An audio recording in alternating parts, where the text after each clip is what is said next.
Hello बच्चा party, myself Ajit Yadav welcoming you to knowledge coaching classes. कैसे हो भाई? उम्मीद करता हूँ सभी अच्छे होंगे, मज़े में होंगे और डेली बेसिस पे नॉलेज कोचिंग क्लासेस की वीडियोस देखते होंगे। तो बच्चा पार्टी हम कर रहे थे पेरीमीटर एंड एरिया, जिसमें पेरीमीटर हम पहले ख़त्म कर चुके थे और एरिया के बारे में हमने शुरू कर लिया था। तो उसी प्रोसेस में आगे बढ़ते हुए हम एरिया को ही कंटिन्यू कर रहे हैं भाई। तो उससे पहले जिसने पिछली वीडियोस नहीं देखी हैं तो पिछली वीडियोस ज़रूर देखो, तभी कंप्लीट टॉपिक क्लियर हो पाएगा भाई। ठीक है। दूसरा, वीडियो को लास्ट तक ज़रूर देखना है और सबसे इम्पोर्टेंट चीज़ कि चैनल को सब्सक्राइब कर लेना है, वीडियो को लाइक करना है, शेयर करके बताना है। ठीक है जी। ठीक है, शुरुआत करते हैं perimeter and area, page number 139, जो कि एक फिगर इट आउट है, करेंगे भाई। तो देखो क्या दिया है, cut out the tangram pieces given at the end of at your text book. तो इसको हमने कट आउट करके बताना है।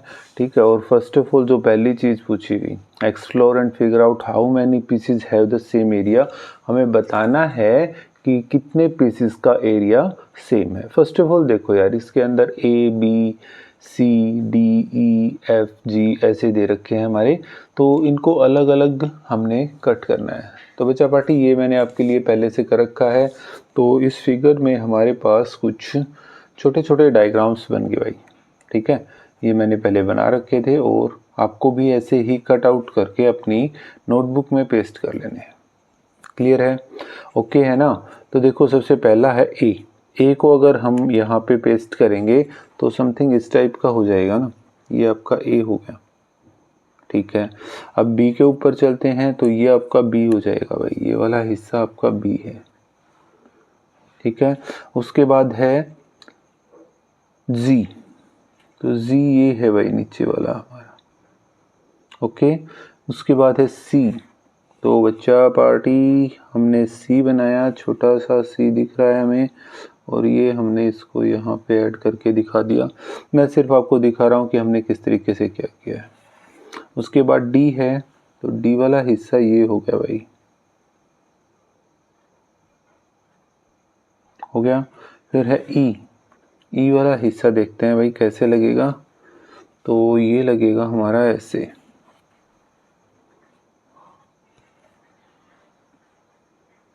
ठीक है। और ये रह गया एफ, तो एफ को लगाएंगे हम ऐसे। तो समथिंग ये आपकी फिगर बन के आ गई भाई। क्लियर है? अभी यहाँ पे इसी के हिसाब से हमने क्वेश्चंस का जवाब देना है कि किस किस का एरिया सेम है। ठीक है, एरिया किस किस का सेम है यार। देखो मैं अब इन्हीं चीज़ों को यहीं पे लिख के बताता हूँ भाई। ठीक है, ये हमारे पास ए है और ये है बी। ठीक है, एरिया किस किस का सेम। अब एरिया जिसका सेम होगा ना भाई, अगर अगर दो शेप बिल्कुल सेम साइज की दिख रही हैं तो कंफर्म उनका एरिया सेम है। ठीक है, तो अगर हम देख लेते हैं कि ए और बी का साइज देखते हैं भाई।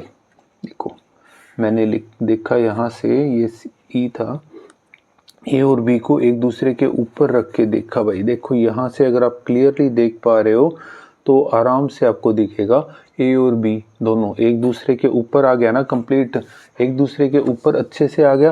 दैट मीन्स इनका एरिया कैसा है, सेम है, एक दूसरे को कवर कर लिया यार। ठीक है, तो एरिया ऑफ ए और एरिया ऑफ, देखो बिल्कुल अब दोनों तरफ से देख सकते हो, ये ए वाला है, दोनों का सेम है। तो हम कहेंगे कि एरिया ऑफ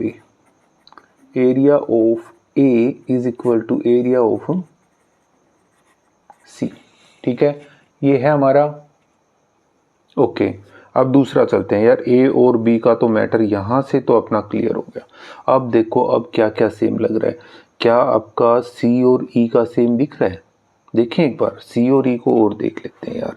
जब हम सी और ई को देखते हैं तो अगर हम इसके ऊपर रख के देखें तो क्या ये सेम दिखेगा?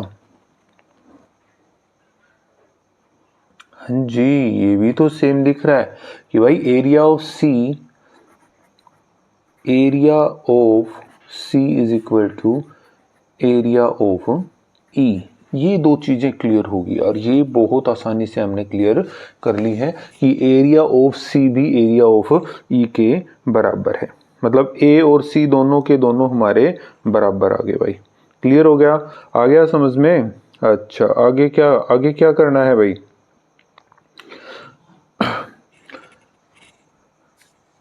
अब हमारे पास क्या है, ये आपका डी है, ए नहीं है भाई, ये डी फॉर डॉग डी है, ठीक है। अब हम देखेंगे कि क्या क्या हो सकता है और कुछ। देखो अगर बेटा हम इसको ऐड करवाएं यार, अगर मैं इसको यहाँ पे रखूं किसी तरीके से, अगर हम इसको रखें, कैसे रख सकते हैं हम, जी और सी का कुछ मेल बना के देखेंगे ताकि हमारा क्या हो कि एरिया ये इक्वल आ जाए किसी तरीके से, ठीक है। तो क्या करेंगे हम, जी और ई को ही ऐड करवा के देखते हैं कि क्या जी और ई सॉरी सी और डी, भाई ये सी और डी अगर हम ऐसे ऐड करवा रहे हैं तो ये डी के बराबर दिख रहा है, पहले डी से ही ले लेते हैं। तो फिर तो क्या किया हम, अगर इसको ऐसे रख देते हैं तो क्या आ जाएगा, देखो क्लियरली अगर आप देखोगे तो ये आपका एरिया बराबर नहीं दिख रहा, छोटे पीसेस हैं, इनको थोड़ा सा एडजस्ट करने में समय लग रहा है, बट हम क्लियरली देख सकते हैं कि इनका एरिया, ये दोनों का एरिया, हम कहेंगे कि C प्लस अगर मैं E करवाऊं तो किसके बराबर आ रहा है, D के बराबर आ रहा है, ठीक है। C और E बराबर हैं और C प्लस E आपका D के बराबर आ रहा है, क्लियर है। अब इससे आगे क्या करेंगे, ये चीज़ आपको पल्ले पड़ गई होगी कि भाई इन दोनों को ऐड करवा के हमारे पास क्या आ रहा है, अकेला D आने लग रहा है। क्लियर हो गया, ओके आगे देखते हैं। अब z के साथ देख लेते हैं, z के साथ अगर हम, ये हमारे पास e है और c है, कैसे ऐड करें, अगर इसको देखा जाए तो हम कैसे ऐड कर सकते हैं बेटा, तो अगर हम इसको लगाएं ऐसे, नहीं ये तो बड़ा रह गया इधर से, तो क्या किया जाए, दूसरी तरीके से ऐड कर लेते हैं यार, ये लगा लेते हैं, देखो ये तो ठीक हो गया यार, यहाँ पे तो आ गया। अब सी ई को और देख लेते हैं, ठीक है, ई का और देखा हमने तो कैसे करें, ये कर दें, हाँ ऐड हो गया, ठीक है। थोड़ा सा ये बड़ा क्यों दिख रहा है, क्योंकि हमने इसको इधर करना है, ठीक है। ये सी है हमारे पास, तो देखा तो हमारा क्या मिला कि सी और ई को भी अगर हम ऐड करवाते हैं तो हमारे पास जी आ रहा है, मतलब सी प्लस ई क्या आ गया आपका, जी के बराबर आ गया। क्लियर, ये दो चीजें तो अभी आपको अच्छे से समझ में आ गई कि भाई सी और ई भी है। तो अब देखो सी और ई आपका डी के बराबर आया और सी और ई मिला के आपका जी के बराबर आया, तो क्या हम कह सकते हैं कि डी इज इक्वल टू जी हो जाएगा? कोई दिक्कत वाली बात हुई? हाँ बोलो, कोई समस्या की चीज है इसमें? ये तो अच्छे से समझ में आ गया भाई आपको, ठीक है। आगे क्या कर सकते हो भाई? अब ले लेते हैं, अब ये जो बड़ी वाली फिगर्स हैं उसको ले लेते हैं भाई, ठीक है। तो हमारे पास ए को लेके चलते हैं, देखो बेटा ए हमने ले लिया, तो हम क्या करें भाई, दो छोटे वाले उठा लें, ठीक है, और एक कौन सा एफ उठा के देखते हैं यार, ये वाला मैंने एफ ले लिया, ठीक है, और ये थी आपकी ए वाली फिगर, क्या किस तरीके से अरेंज कर सकते हैं बेटा, मैंने इसको ऐसे रखा, ये आपका एफ है, ठीक है। अब देखना एफ से क्या रिलेशन मिलता है आपको, मैं कंप्लीट चीज़ों को एक साथ लिख के बताऊंगा आपको, ठीक है। अब सी और ई को भी देख लेते हैं भाई, सी और ई को हम कैसे लगाएंगे कि क्या किसी तरीके से ऐड हो सकती हैं, तो देखते हैं। ये सी है आपका और ये हम इसको रखेंगे ऐसे, कैसे, ऐसे, अरे आ गया, ऐसे करके तो पहुंच रहा है भाई, है ना, ये हो गया। अब ई रह गया भाई, ई, ये ई है, ठीक है। ई को और कर लेते हैं यार, ई को करेंगे तो इसको कैसे रख सकते हैं, क्या हम इसको ऐसे रखें और ये ई के ऊपर भी बन गई यार बात, मतलब हो गया यार। अगर हम सी ई और एफ को करें भाई, C plus E plus F करें तो क्या आ रहा है आपका, ए आ रहा है ना। और ए आ रहा है तो भाई ए किसके बराबर था, ए आपका बी, सॉरी मैंने यहाँ पे सी लिखा, ये बी के बराबर है, ए इज इक्वल टू बी भी है। ठीक है, तो दोनों के दोनों ये भी बी के बराबर हो गए भाई। क्लियर होगी बात, क्लियर हो गया ना। ठीक है, ये भी हमने कर लिया यार। ओके, अब आगे हम कुछ क्वेश्चंस जो पूछ रखे हैं उनका जवाब देंगे भाई, इसको बाद में देखेंगे और चीज़ों को, और फिलहाल के लिए हम एक इनका आंसर करेंगे। क्या करना है, explore and figure out how many pieces have same area. तो सेम एरिया किसका है भाई, नंबर 1 है area of A is equal to area of B, मतलब 2 पीसेज। ठीक है, दूसरा सेकंड इसी में है भाई, ये फर्स्ट का ही आंसर चल रहा है, area of C is equal to area of D, 2 pieces. कौन सा, area of C is equal to area of D, ये भी है आपका, 2 चीजें होगी भाई। और भी तो है क्या, ये C plus C is equal to D, या अब कहोगे कि नंबर 3 के area of D is equal to area of G, ये भी 2 पीसेज हैं, 2 पीसेज। ठीक है, तो ये फर्स्ट में क्या क्या आ गया, एरिया ऑफ ए और बी बराबर हैं, सी और डी बराबर हैं, और डी और जी भी आपके बराबर हैं। क्लियर हो गया, आ गया समझ में। ठीक है, इसको नोट करो यार, आगे अब करेंगे।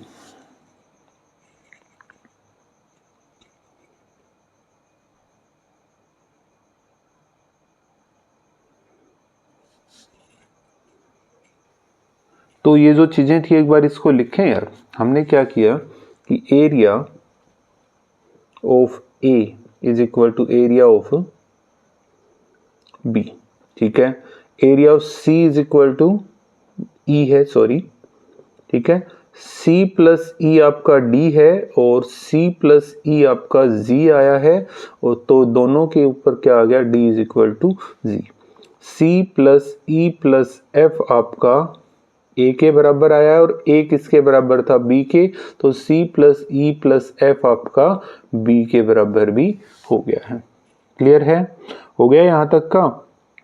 ओके, अभी आपका एक और रहता था वैसे F का, वो भी कर लेंगे यार। F का और रहता है जो कि आपका C प्लस ई के बराबर आएगा। ठीक है, कौन सा रह गया यार, F का बराबर रहना करना रह गया भाई। क्या हम उसको भी बराबर कर सकते हैं, देखें क्या उसको भी बराबर किया जा सकता है। तो देखो हमारे पास एक F आ गया, ठीक है, आपके पास दूसरी चीज क्या है, C और E। ठीक, दोनों को भी हम ऐड करवाएंगे यार, ये C और E आ गया भाई। ठीक है, कैसे रखें, देखो इसको कैसे रख सकते हो कि अगर हम इसको रखें कैसे, ऐसे करके रख दें। ओके, और ये करें तो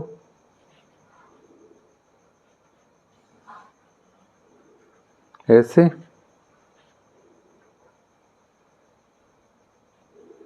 ये हो गया भाई। देखो दिख रहा है, हाँ बिल्कुल क्लियर है। तो हम कहेंगे कि भाई C प्लस ई है ना, वो हमारा F के भी बराबर है। तो मतलब अब यहाँ पे D और G ये भी आपका किसके बराबर आ जाएगा भाई, हम कहेंगे C प्लस ई के बराबर है, और C प्लस ई आपका D और G के भी बराबर है। तो F is equal to D is equal to G, ये भी रहेगा, रहना पड़ेगा भाई, हम क्या करें, है ये। ठीक है, तो इनकी सबकी शेप्स का एरिया सेम है, और ये सारा एरिया की बात हो रही है बेटा, किसकी बात हो रही है, एरिया। ठीक है, ओके जी, अब आगे बढ़ते हैं। आगे क्या करना है, देखो जब इसने आगे पूछा है कि how many times bigger is shape D as compare to shape C, कि जो D वाली शेप है C से कितनी बड़ी है। अब देखो हमने क्या लिखा, डी है आपका, वो आपका सी और ई के बराबर है, ठीक है। D is equal to C plus E है और C is equal to E दे रखा है भाई। तो अगर हम यहाँ पे लिखें तो D is equal to C plus E की जगह पे आ गया सी, ना D is equal to 2 times C आ गया। क्लियर है, 2 टाइम्स सी आ गया ना। तो यही तो चीज हमने बतानी है यार, यही तो चीज हम करेंगे। क्या लिखेंगे भाई, इसका आंसर हो गया सेकंड का आंसर कि shape D is 2 times bigger, बड़ी है ना, बिगर देन शेप, कौन सी शेप, सी से, ठीक है। ये हमारा हो जाएगा यहां से कि भाई शेप जो डी है वो 2 टाइम्स बड़ी है शेप सी से। अच्छा, इसमें एक और चीज पूछी उसने, what is the relationship between shape C D and E. C D और ई का क्या रिलेशनशिप है, दोनों का क्या रिलेशनशिप। यार रिलेशनशिप आपको दिखाई तो दे रहा है, ठीक है। क्या रिलेशनशिप दिया, देखो ये रिलेशनशिप था कि भाई सेकंड, ये सेकंड का ए कहो बी कहूं तो कि भाई के है C plus E is equal to D. तो हम क्या लिखेंगे, sum of areas of C and E, ठीक है, is equal to area of क्या, शेप डी, ठीक है। तो डी शेप के एरिया के इक्वल हो जाएगा क्या, सी और ई के एरियाज का सम। क्लियर है ना। तो इसको नोट करो यार जल्दी से।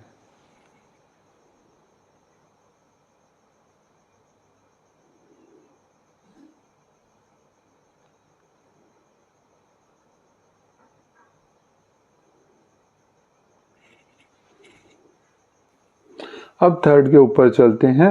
Which shape has more area, D और एफ। डी और एफ में से किसका एरिया ज्यादा है, give reasons for your answer. देखो अब डी और एफ में किसका एरिया ज्यादा है। देखो मैं थर्ड में करूं कि डी है ना सी प्लस ई है, एफ है वो भी हमारा क्या है C plus E. So we can say that shape D has equal area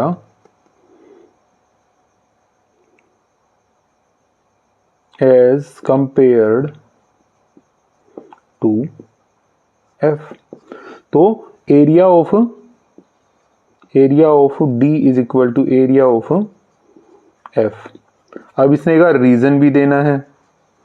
reason क्या देंगे, रीजन हो जाएगा क्या कि डी का जो है, डी का दोनों शेप्स का मान के चलो कि रीजन है कि बोथ द शेप्स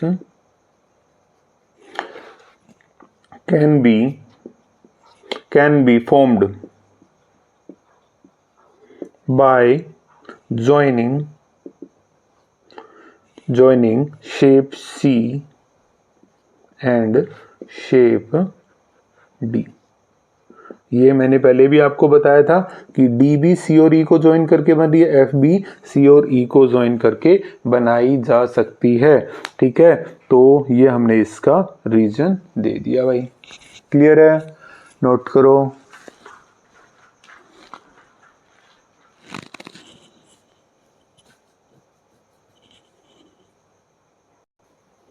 फोर्थ में क्या कहा, which shape has more area, F और जी।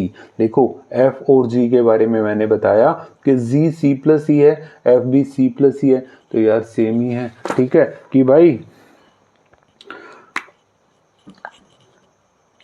F is equal to C plus E, G is equal to C plus E. तो यार कह सकते हो एरिया ऑफ शेप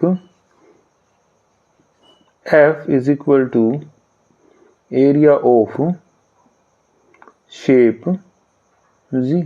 हाँ है भाई, ठीक है, दोनों का एरिया सेम है। अब इसने ये भी कहा कि भाई आपके आंसर के लिए आपको रीजन भी देना पड़ेगा, यहाँ पे आपको कारण बताना पड़ेगा कैसे आया भाई। तो हम क्या कह सकते हैं, हम कह सकते हैं भाई, मैं लिखू रीजन, ठीक है।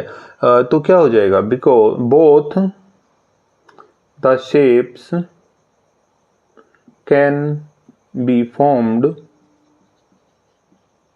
formed by joining shape C and shape E in different ways।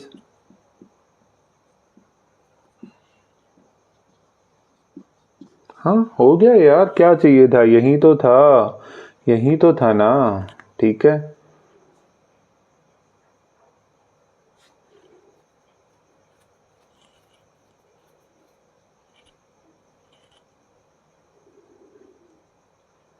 Quickly note करो।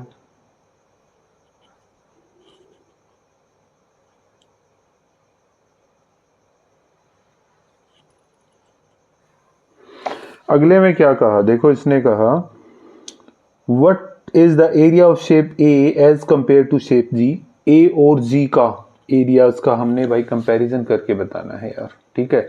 तो हमारे पास ए है भाई, हमारे पास ए है भाई, हमारे पास जी भी है भाई, और हमारे पास सी और ई भी है भाई, अलग अलग दे रखे हैं। तो हमने इनका कंपैरिजन करके बताना है। तो किस तरीके से होगा वो कंपैरिजन, अच्छे से देख लेना है भाई, ठीक है।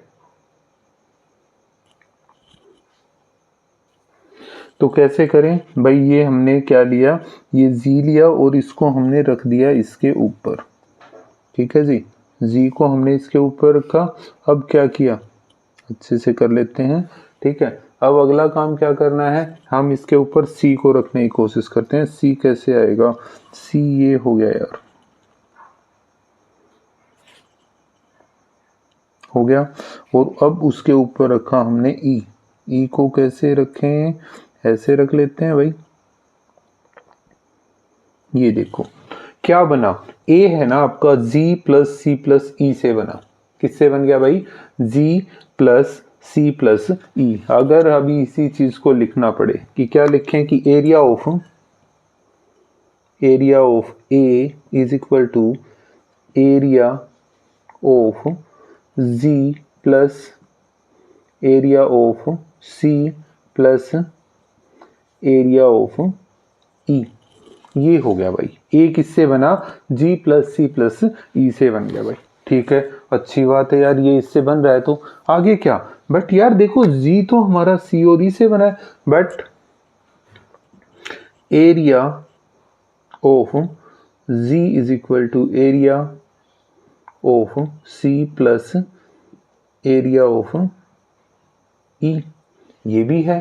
तो कैसे करेंगे भाई, देखो अब क्या करना है कि इसकी जगह पे क्या हम एरिया ऑफ जी नहीं लिख सकते, तो देखो इसकी जगह पे हम लिख सकते हैं area of G. So area of A is equal to area of G plus area of G, मतलब area of A is equal to 2 times area of G. हो गया ना, कितना हो गया, 2 टाइम्स हो गया भाई एरिया ऑफ जी के। क्या दिक्कत की बात आई यार, नहीं आई ना। तो हम कह सकते हैं कि shape A is twice, 2 times है भाई, ट्वाइस है, ट्वाइस एज बिग एज जी, ठीक है। कि ए जो शेप है ना वो जी की दुगनी है भाई साइज में, ठीक है। मतलब जी के जैसे 2 लगा देंगे ना तब वो हमारा ए बनेगा यार, ठीक है। बट ऐसे डायरेक्ट नहीं लगा सकते क्योंकि ऊपर एक ट्रायंगल चाहिएगा, तो वो सी के ऊपर ही करके बताना है, ठीक है, ओके। वैसे देखो इसने इसका दे भी रखा था। In the tangram pieces, by placing the shapes over each other, we can find the shapes A and B have same area but shape C and E have same area, you could also figure out that D is exactly covering using C and E, which means shapes D is twice as old as A।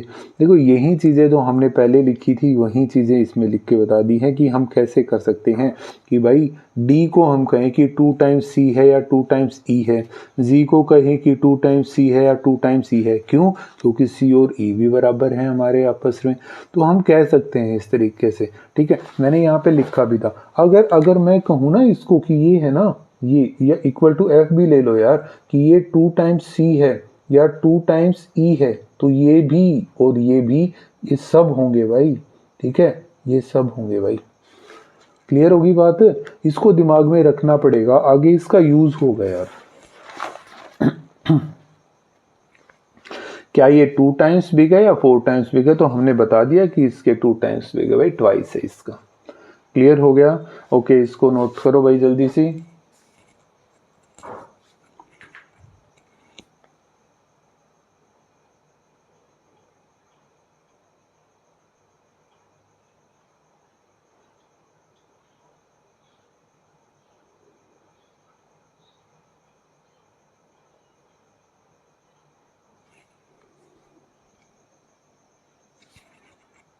अच्छा जी, आगे बढ़ते हैं। Sum number 6, can you now figure out the area of big square found with 7 pieces in terms of area of shape C. क्या आप अब बता सकते हो कि जो ये स्क्वायर है इसका एरिया सी की टर्म्स में? अब देखो, जब इसको देखोगे तो आपको क्लियरली दिख रहा है कि ये हमारा किससे बन रहा है। ये वाला जो स्क्वायर है A B C D E F और जी, इनके मेल से बना हुआ है। ठीक है, तो हम इसी को लिख सकते हैं ना कि एरिया ऑफ स्क्वायर, कौन सा? ये वाला स्क्वायर, बिग स्क्वायर, जो कि है वो क्या है? Area of A plus B plus C plus D plus E plus F plus G, इससे बना हुआ है। क्लियर है? इसी से तो मिलके बना हुआ है भाई। तो क्या करें, अब इसी को तो सोल्व करके बताना है। कैसे बताएंगे? देखो बेटा, अब इसको देखो। पहली चीज अभी हमने थोड़ी देर पहले किया था कि एरिया ऑफ ए है ना, वो आपका जी प्लस सी प्लस ई से बना था। ठीक है, और वो कि ए इज इक्वल टू बी भी है, तो बी का भी यही आएगा। तो क्यों ना एक ही जगह पे मैं ये लिख दूं, तो क्या आ जाएगा? एक ही जगह पे मैंने लिखा जी प्लस सी प्लस ई। ठीक है, प्लस ये एरिया की बात हो रही है भाई, एरिया ऑफ, प्लस बी की जगह भी सेम आएगा क्योंकि ये दोनों के दोनों तो हमारे बराबर हैं। Area of A is equal to area of B. ठीक है, तो ये भी हो गया G plus C plus E. Okay, plus C की टर्म्स में रखना है, सी तो रहेगा, प्लस डी देखो, डी मैंने लिखा था यहाँ पे 2c के बराबर, तो यहाँ पे भी लिख सकते हैं 2c के बराबर, ये भी हो गया। प्लस अब आगे क्या है? डी के बाद ई आपका किसके बराबर है? सी के बराबर है, वो भी लिख दिया कि E इज इक्वल टू सी। मैं सभी टर्म्स को अलग अलग लिख के बता रहा हूं। अब एफ किसके बराबर है? एफ भी आपका 2 टाइम्स सी के बराबर है। ठीक है, तो ये भी हमने लिख दिया, एफ की जगह पे 2c। ठीक है, अब क्या रह गया? अब रह गया आपका z। ठीक है, तो z की जगह पे क्या आ जाएगा? z भी आपका किसके बराबर है भाई? z देखो, ये रहा z भी आपका 2c के बराबर है। ये हमने अच्छे से कर लिया था।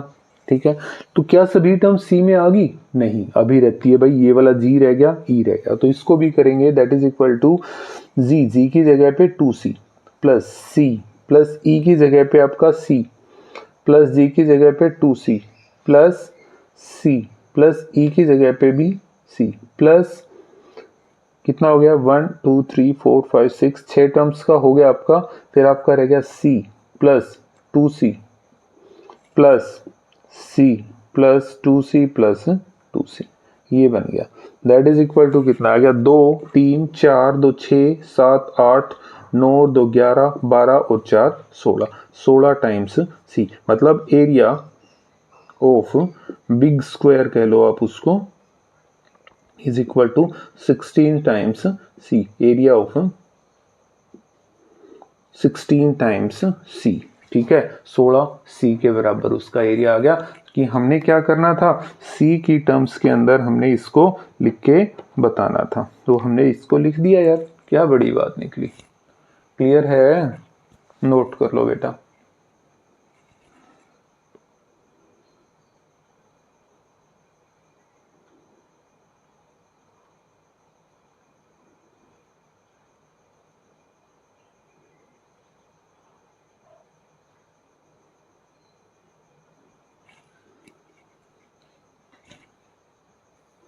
नेक्स्ट पे पहुंचते हैं भाई।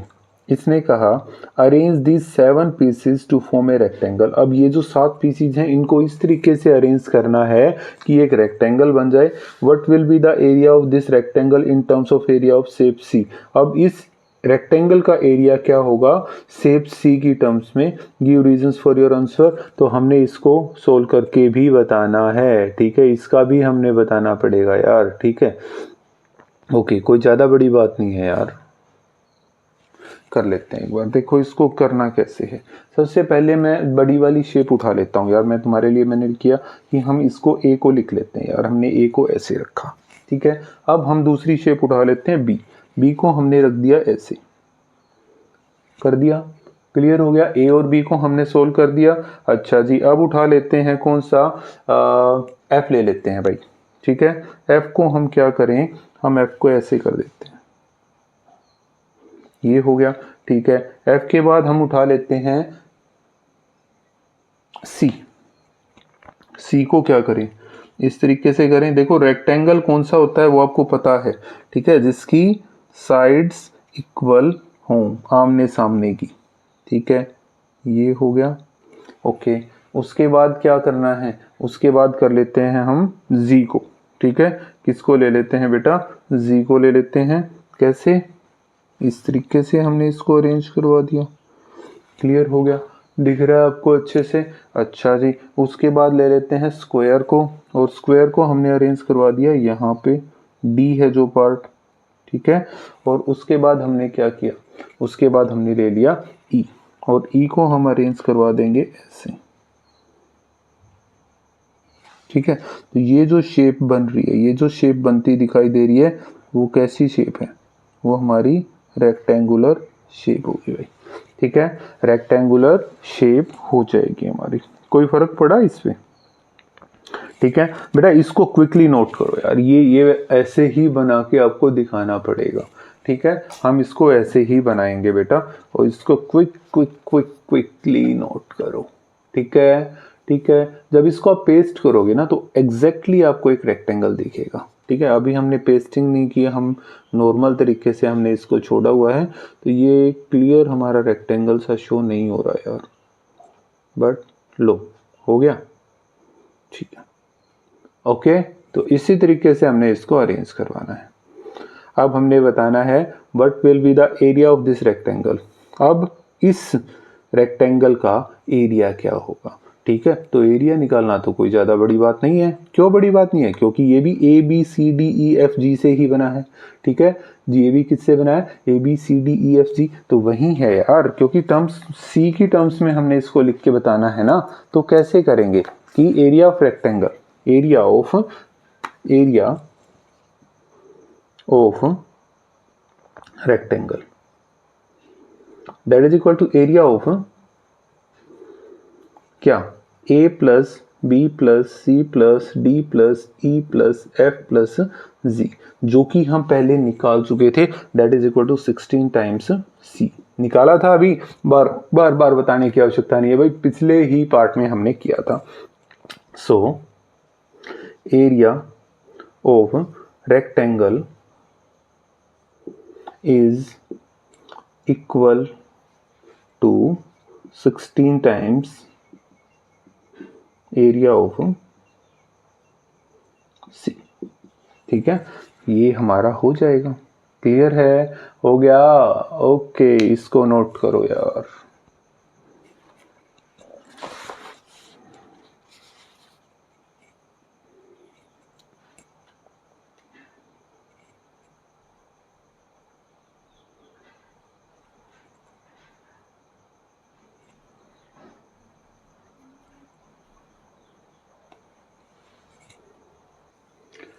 तो इसने अब लास्ट क्वेश्चन की ओर बढ़ने के लिए बोला भाई, इसने कहा कि are the perimeters of square and rectangle form from the 7 pieces different और सेम।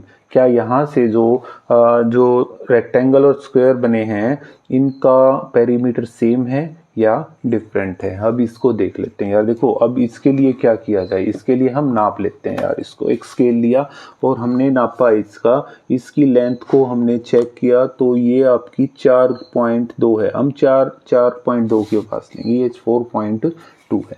इसकी ब्रेथ की बात की जाएगी तो ये आपकी करीब है पूरी 4.2, ये मतलब स्क्वायर है तो करीब पूरा ही है भाई, 4.2 की ही है। ठीक है, तो साइड लिखी भाई मैंने क्या कि साइड ऑफ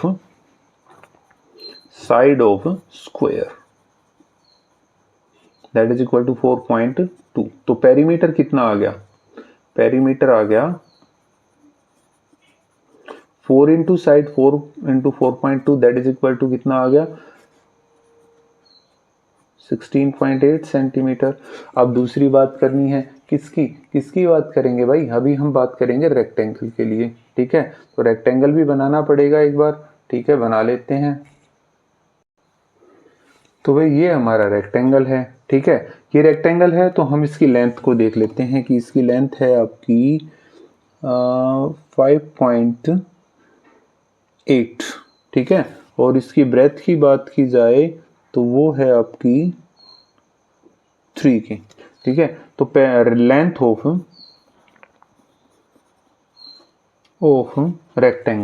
रेक्टेंगल की लेंथ कितनी है 5.8 सेंटीमीटर। ब्रेथ कितनी है 3 सेंटीमीटर। तो पेरीमीटर क्या हो जाएगा 2 इंटू में 5.8 प्लस 3, 2 इंटू में 8.8 तो 17.6। ठीक है, तो इन दोनों का पेरीमीटर हमने निकाल दिया, तो दूसरे का कितना आ गया 17.6 आ गया भाई। क्लियर है, ओके है ना। तो क्या इनका पेरीमीटर सेम है, no perimeter of square is not equal to perimeter of rectangle। अब ये क्या हो सकता है, देखो इससे फर्क क्या पड़ा यार, ये कैसे पेरीमीटर सेम नहीं आया। देखो पहले वाले में हम अगर काउंट करेंगे, जो F वाली बाउंड्री थी ना वो काउंट की जा रही थी। हमने पता है कि पेरीमीटर क्या होता है। अगर हम पेरीमीटर की बात करेंगे तो आउटर वॉल्स जो दे रखी हैं उनकी डिस्टेंस। अब यहाँ पे देखेंगे तो ये जो F की बाउंड्री है वो आपकी काउंट हो रही है भाई, बट यहाँ पे F की तो कोई भी वॉल काउंट नहीं होगी क्योंकि हमने सिर्फ बाहर का लेना है। ठीक है, यहाँ पे आपके पास D है, बट यहाँ पे ये वाला D काउंट ही नहीं हुआ, या इसमें काउंट हो रहा है इसमें काउंट ही नहीं हो रहा। इसमें E है, E का एक हिस्सा हमारा यहाँ पे भी काउंट हो गया। C है, C का यहाँ पे हिस्से काउंट हो गए, बट बचा बाटी यहाँ पे आपका जी का देखेंगे तो जी का छोटे वाला हिस्सा काउंट हो रहा है, ये बड़े वाला नहीं हुआ। ठीक है, तो रीजन यही है कि भाई कुछ शेप्स जो भी है उनका एरिया उनकी लेंथ हमारी काउंट ही नहीं होगी क्योंकि वो इनसाइड आ गए हैं भाई, वो इनसाइड आ गए हैं। क्लियर है, ओके, इसको नोट करो।